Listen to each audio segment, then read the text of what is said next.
Whitelegs don't leave survivors often. You're some kind of lucky, let me tell you. You came from outside, didn't you? From the civilized lands. Wow. Joshua will want to hear about this.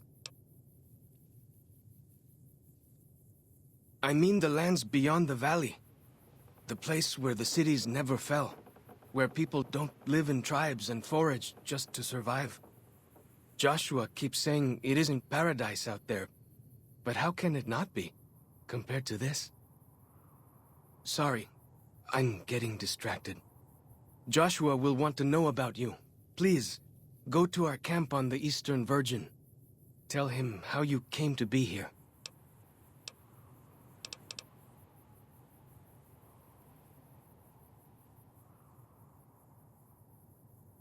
Good sists. Maybe while you're there, you can tell me about where you came from, yeah?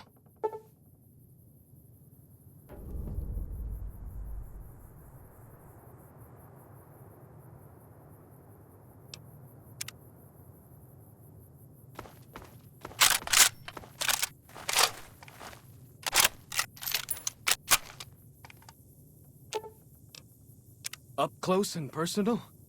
Well, as long as they don't have guns. Keeping my distance sounds more my speed anyways. Sure. Okay. I'll wait behind. Not like I'm not used to that. Right behind you. Now you're thinking like a hunter. I like this plan. You're starting to sound like the old Joshua. Okay, got it. Now you're thinking like... What can I tell you?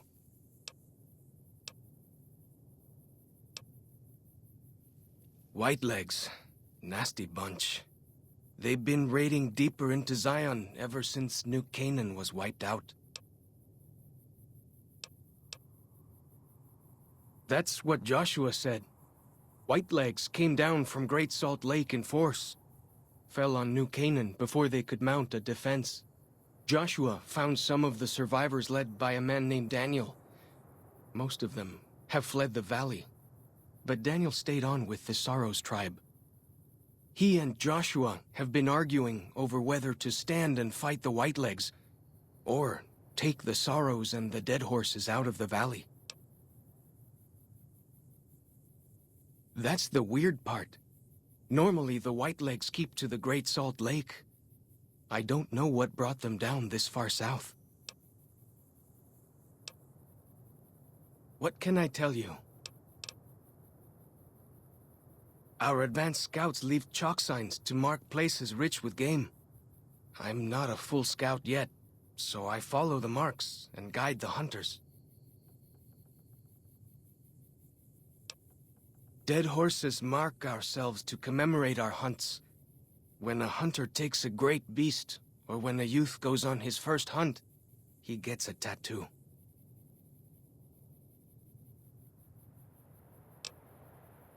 If it wasn't for Joshua, the Dead Horses would still be the whipping boys of the Zion Valley. He taught us how to hold our territory, to protect ourselves. He guided us away from Caesar, and showed us how Caesar would have destroyed us.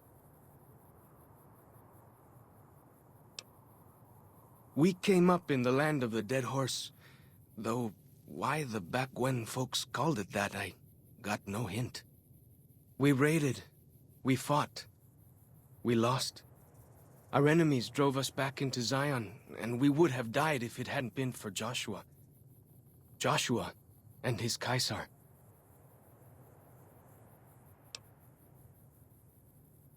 When Joshua first came to us, he was servant to a man he called Caesar. He led his master's armies, and we were ready to follow him into war. Then he lost his master's army to a tribe called NCR, the Sunset People. When he returned, he was as you saw him. Burned, broken, but changed. He led us away from Caesar, led us to our own destiny in Zion.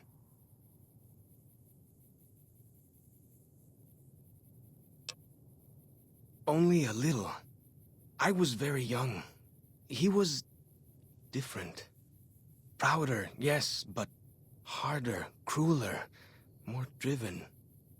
Really, I was terrified of him. We all were. When he came back, I almost didn't believe he was the same man. He was humbler. He wanted to protect, not destroy. Little bit. I met some of their missionaries a few times, but I've never been to their city. Joshua could tell you more. Or Daniel, I imagine.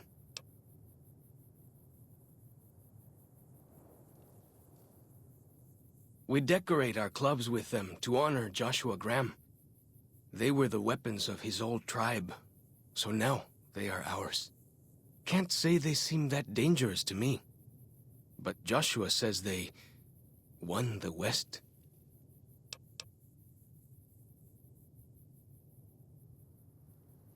Well, because they're our enemies. What else would we do? They take our land, they kill our scouts, they poach our hunting grounds. Ask away. Mostly it's the mountain bighorners. Whole herd of them up on the cliffs there. Usually they're not too aggressive, but lately, whew. My guess is one of the calves got lost somewhere along the way. Bighorners are communal. One missing calf, and the whole herd gets ornery. If that calf doesn't turn up soon, they might very well come down into the valley and attack the camp.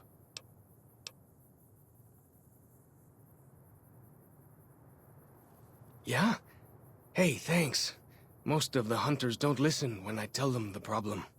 Just one thing. Try not to kill any bighorners if you can, yeah? You'll drive the herd off and we'll have to range farther on our hunts.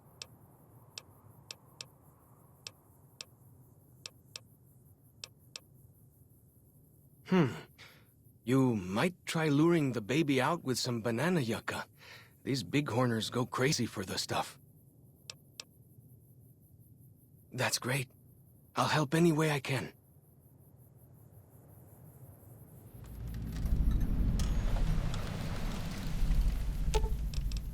Sure, right? What can I tell you? He's been the chief of our tribe since he came back to the valley. He went off to the civilized world years ago to fight a war. That didn't go well. You see his face, you'll understand.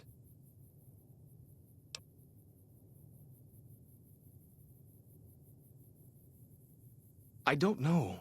He doesn't talk about it much. Maybe. But how can two civilized tribes fight over something as small as a dam?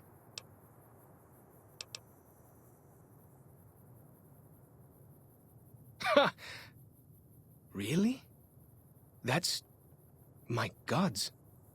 Must be some mighty civilized folks who built that.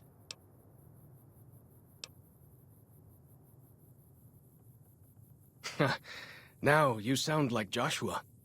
He always tells me that tribal life is better, that I should stay here and forget the outside world. Ask away. Go with fortune, friend.